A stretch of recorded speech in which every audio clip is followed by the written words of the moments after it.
Hello everyone, my name is Christian. Welcome back to Holy Wheels. And before we get into anything, I just want to thank you guys so much for prayers about my last video where I spoke about the vaccine that I had received and all the effects it was having on my body. Thankfully, those effects have passed and I am right as rain, as the saying goes. So I just want to thank you all so much for the prayers and the support. They definitely were heard, and yeah, everything's all good now. So thank you.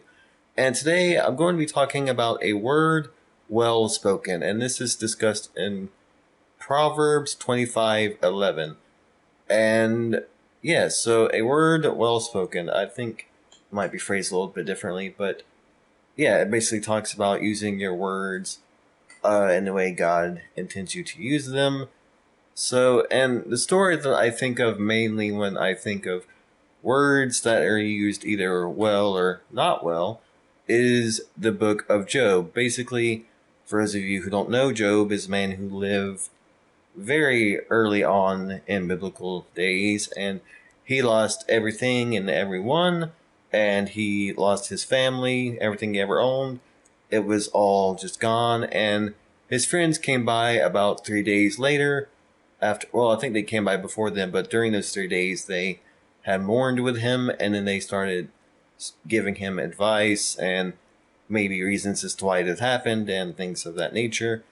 And yeah, so thing about this situation is that Job's friends were giving advice that universally pretty much applied to most people, but didn't apply to Job. They were saying that he had done a certain sin that had caused God to need to discipline him in this way. They were saying that maybe he had done something in secret that maybe caused God to have to discipline him in a certain way. And Job was certainly not a man without sin. Everybody has sin, but Job was also the most righteous man on the planet at that time, and that was, I think, pretty well known.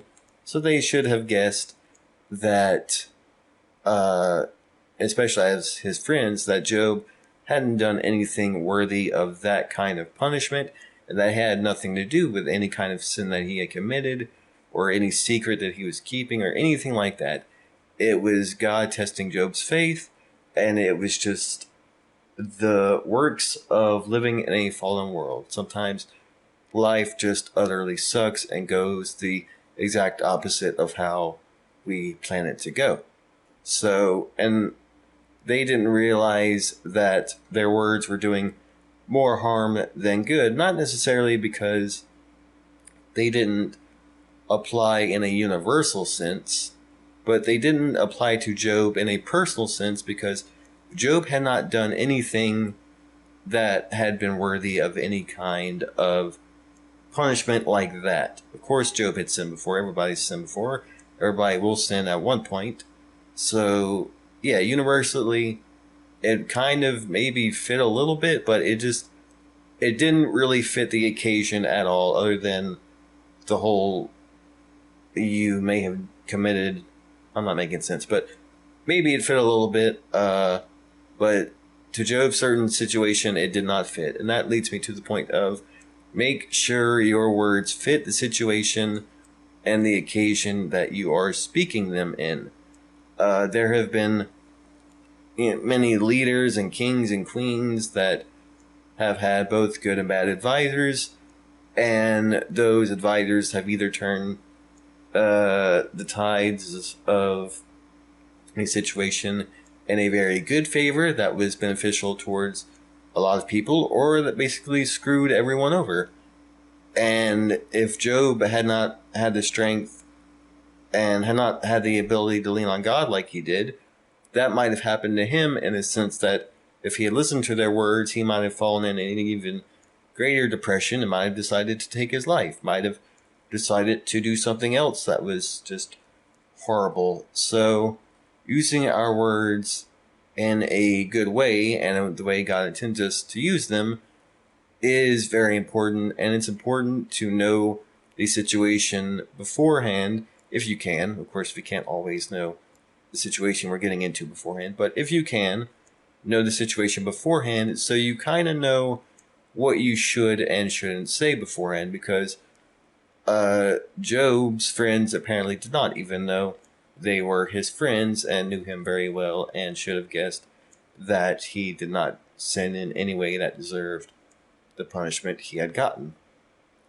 But yeah, there was another point I was going to make about, I guess it's surprising how little people think for themselves, and that, I should say we, how little we think for ourselves, and uh, how people in our lives influence us, and how heavily people influence us, no matter how little it may seem, and no matter how few people we may have in our lives.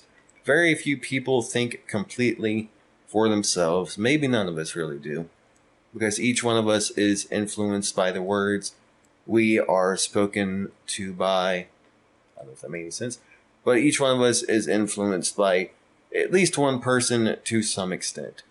So, and by extension, we influence people to at least some extent. So again, we need to be careful with our words and make sure that we are speaking life and make sure that we are speaking things that build people up. And if we need to put someone in their place a little bit and need to make someone realize that they're in a little bit over their head, we need to make sure that that is done in love. And we need to make sure that we give reasons that fit that person, not just reasons that kind of fit everybody but won't really help all that much because they don't really fit the person all that well, and the person will only minimally be able to understand. Plus, if you say something that's just not fitting to the situation, the person's probably not even going to listen to you in the first place. So we need to make sure that whatever we say is fitting the situation, and we need to make sure that it is done in love. We need to make sure that we know at least a little bit about the situation if we can. And yeah, we just really need to be careful that our words are good, and even quote unquote bad words can be good. When I say bad words, I mean words that make us feel bad but are for our benefit, such as when you start to get a little arrogant, when you start to get a little bit in over your head about something, and someone says, hey, you're getting a little bit in over your head.